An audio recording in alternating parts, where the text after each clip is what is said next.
हिंदू परंपरा के अनुसार जब भगवान विष्णु योग निद्रा में जाते हैं, जैसे कि आषाढ़ शुक्ल एकादशी से कार्तिक शुक्ल एकादशी तक, तो इस अवधि को हम चातुर्मास कहते हैं।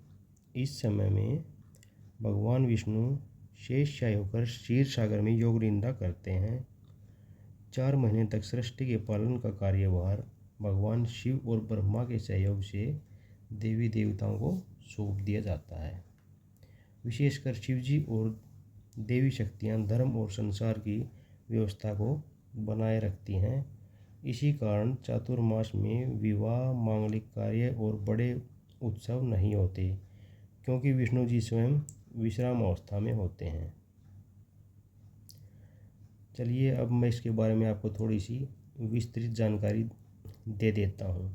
जैसे गुरु पूर्णिमा, भगवान विष्णु के योग निद्रा में जाने के 4 दिन बाद गुरु पूर्णिमा आती है, जब गुरु बृहस्पति और अन्य गुरु कुछ दिनों तक पृथ्वी का कार्यभार संभालते हैं।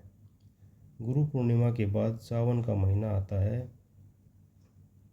इस दौरान भगवान शिव 1 महीने तक ब्रह्मांड का संचालन करते हैं।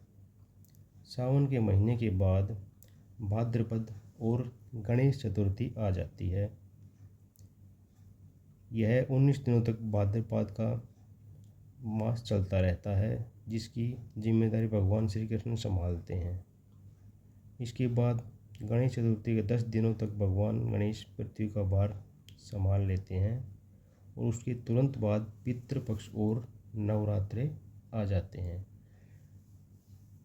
ये शेष पीरियड 16 दिनों का होता है, जिसकी जिम्मेदारी पितृदेव की होती है।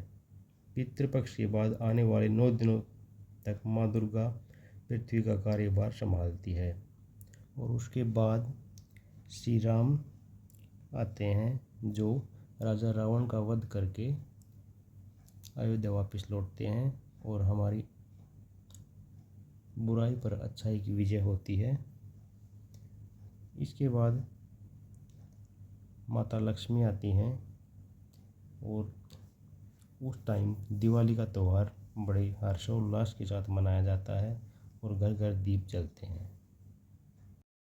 और उसके बाद हमारे जो धन के देवता होते हैं कुबेर जी, वो 10 दिनों के लिए पृथ्वी का भार संभालते हैं।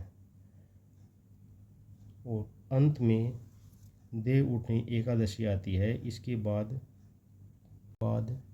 भगवान विष्णु अपनी 4 महीने की योग निद्रा से जाग जाते हैं और दोबारा से पृथ्वी का भार संभाल लेते हैं।